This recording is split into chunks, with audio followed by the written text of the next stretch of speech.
More Apex Legends esports news today. We'll keep this one short and simple. Not a crazy amount of stuff going on, but some things I definitely wanted to draw some attention towards. Firstly, Octane Collegiate, you guys know the official license collegiate esport organization here for Apex Legends, did announce stage 1 playoff format. Hey everyone, with 90 teams participating in our postseason and 2 weekends of play, let's take a look at our path to championship as we navigate the behemoth of a bracket. I really like how they're doing this bracket. Obviously, you guys know that I think Apex is like one of the biggest like pioneers for making a bracket format for battle royale esports. So I really like that. That's kind of always been a thing, but this is going to be a pretty massive one and a pretty long one as well. The 9th, the 10th, and then they're doing it the following weekend with 16 and 17. So a lot of Apex here. If you guys like to watch college esports, this is the same group of people that also just banned with a tier 3 punishment, permanently banned the University of Connecticut, UConn, just recently with their team and the drama that was going on after they found someone was ringing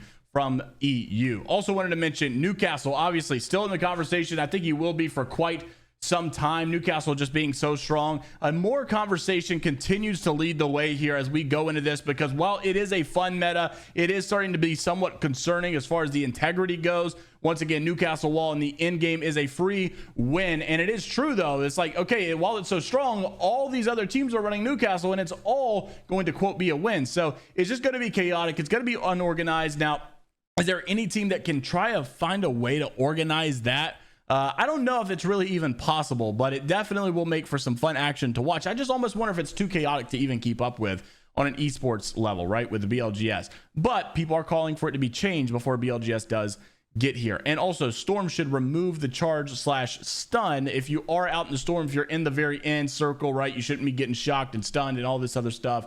Maybe that's a fair point to make. But anyways, that is the conversation that is continuing on. Some people offering other suggestions. Interested to see what you guys think. Also wanted to mention probably the bigger side of this. Apex Legends Oversight Esports has now announced, this is the second one, right? Boom TV has announced it. Oversight's also announced it, that they are hosting an OG Apex tournament this weekend, Saturday at 3 p.m. PST. Oversight OG Royale. This is going to be extremely fun to watch, just because you're already talking about a crazy chaotic meta. Now you're also talking about the OG version of Apex and how things used to be back in the day. This is going to be a lot of fun to spectate and watch. I would really love to see some OG rosters in there as well, like Alberlelli, Imperial Hal, Reps, and all that stuff. We'll see, what the plans are, but it is happening. So stay tuned. More information coming soon. They also said here's a schedule for their update coming up. They have a lot going on. Firstly, you've got this week starting today. They've got the championship scrims. They've got Oversight Zone. They've got BLGS scrims later on in the night. Oversight Zone again.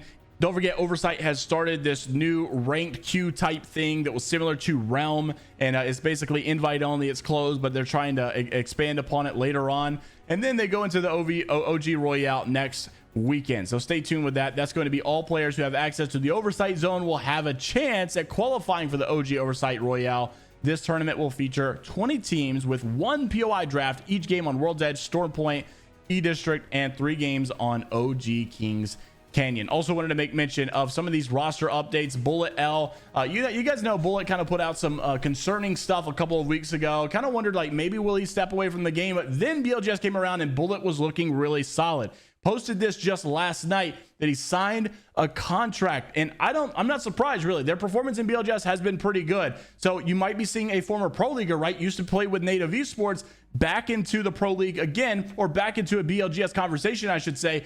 And this player is definitely someone to look out for. He's someone that was kind of, been on the back burner for a bit. People were, oh, he's washed, he's this. But he's back. He's looking good. He's looking strong, and I'm happy for him. But, it is also one of those things where you think, okay, more organizations, are they getting back into Apex? Is that really happening? Or is it going to be a big org? Is it going to be a small org? What is going to be the case? And then also, you got to look at this. NiceWigg.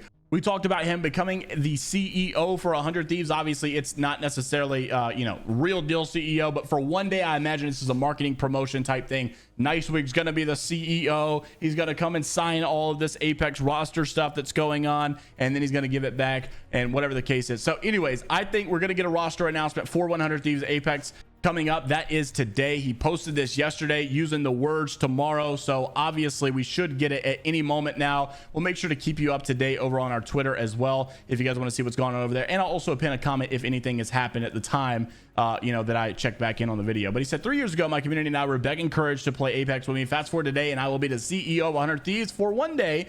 And I never take this for granted. Thanks for believing in me. It's not only the roster, right? Everybody's expecting the dojo to get signed, but you also look at someone who's an organizer like Minus Tempo, a team manager like Minus Tempo, who brings so much value to the scene, who said, hey, Wig, so I recently became a free agent. Obviously, you guys know he's no longer with TSM. And I heard 100 Thieves has a team manager position open. Quick, hire me. NiceWigg responded saying, deal, but you're in contract there. Will be no charge rifle gameplay allowed in your ranked games anymore. Your move. So hopefully, I would like to see Minus Tempo sign, just because I think we should take care of the people that are providing a lot of value to our scene. We'll see, obviously, what 100 Thieves decides to do today. Make sure to like and subscribe if you want to stay up to date with all things going on inside the world of Apex Legends, esports, drama, news, stories, and more.